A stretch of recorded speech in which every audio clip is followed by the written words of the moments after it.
UFC 236. What up, Fight World? Your boy Ego, and I'm back with some more fighting. I want to talk about the main event, Max Holloway, Dustin Poirier.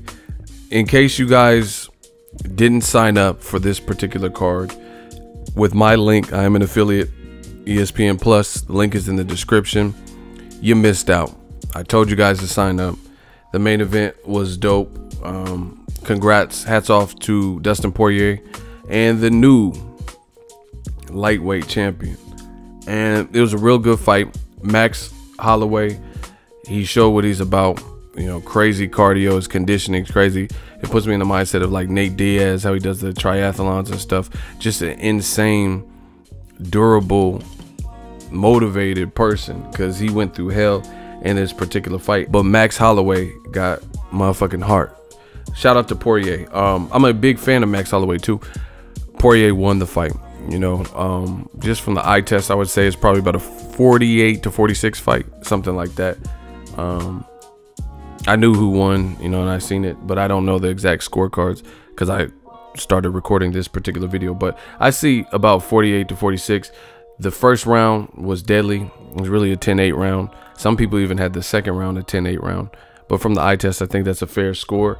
And definitely had a 10-8 round for the first round, because Max Holloway was stunned like we haven't seen him before. And that's a testament to Dustin Poirier's power. He was very fluid, slinging shots, letting his shots go, and he was connecting, and he was following up, and, you know, just punch after punch, and it was visibly taking effect, buckling Max Holloway. So it's really a 10-8 round. Somehow, some way, Max Holloway stood and withstood that. And even in round two, he was getting clipped up, hit with some heavy shots. I think this was kind of a fight where in a 5-rounder, Dustin Poirier set a early tempo that he was able to kind of put in cruise control in some of the later moments, and, you know, even lose spots, but he had done enough effective work early. And then the 5th round was kind of anticlimactic, but from a strategy point of view, it made the most sense. Since Poirier had developed that early lead, you know, with the 10-8 round, at least on my scorecard, he was smart. He was tired. Both fighters were like flattened out and fatigued. Max Holloway has grit and insane cardio.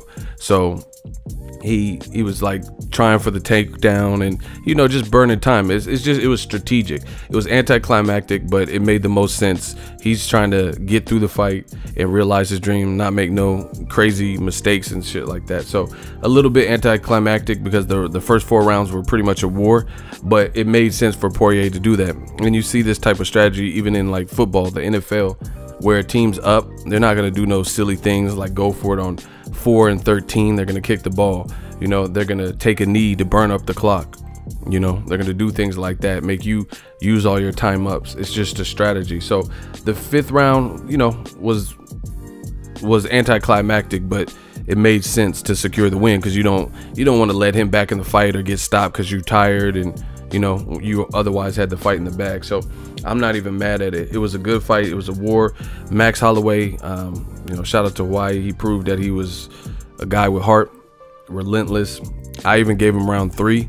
I thought he did enough to win 3. It was, you know, still competitive moments in there, but he turned, based on how the first 2 rounds were looking, I think he turned things around pretty well in the 3rd. And his cardio is just stupid, just real ridiculous. And he was just off to a rocky start with that 10-8 round, and the power difference was immediately known. He was like more of an attrition, and before he could even, he's like more of an attrition fighter. Like if he were to get the stoppage like that, he would have to break you down, and before he can even get to a rhythm, the swift punching and the strikes of Poirier just alarmed him and, you know, put him in a deficit early. But the interesting thing is Max Holloway has heart, and he was relentless, and his attack was just bow. It was just like a gnat, a pest. It's just, we wouldn't leave him alone. Bleeding, you know. Poirier looked like he started getting gassed because it was just a relentless, non-stop pressure. And like I said, like a pest, like a gnat, it just wouldn't go away. Max Holloway just kept coming. The only thing is, round 4, I thought Max Holloway was doing good, but then he took a vicious, he had a good knee to the body early, but then he himself took a vicious knee to the face, and then a cut opened up and he started leaking profusely. You know, he started leaking profusely. It was a huge gash all on his face, and he was bleeding, and it looked like, you know, oh shit. But I think Poirier had exerted so much energy, he wasn't able to really capitalize and knock him out or anything like that. But that would have been bad if he would have got that type of gash in round 1, because he wouldn't be able to see. Plus, you know, Poirier was fresh and crisp. But I like the work from Poirier. I like the card. From the fights I seen, I didn't get to see all of them, but I seen some of the rounds and different stuff. It's just a lot of fighting it was on today. But shout out to Dustin, shout out to Max. Very entertaining main event, ESPN Plus. Link in the description. You can still sign up so you can catch the other fights that are coming on. But very happy with the card. Good action, strategic battle. Both guys had to show heart and willpower. And Dustin Poirier, he deserved it. He earned it, you know, the hard way. Because I know he was tired. There was he just, a guy would not go away. You know, there was times in the fight, round 4 or so, where he was just like, whew, and he let off huge, deep breaths and sighs.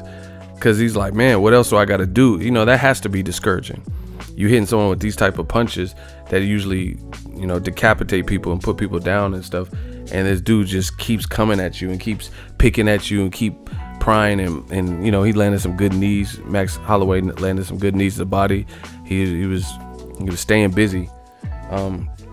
Poirier's power, you know, not to be confused, because Max Holloway's durable. He's been in there with a lot of guys, a lot of top guys like Bryan, Conor McGregor, and this was probably the fight where he looked the most reactive to the strikes that were being landed. So something about the style or how Poirier was landing them with his power, it really showed up. And like I said, it set an early tone. UFC 236 main event. Drop your thoughts in the comment section.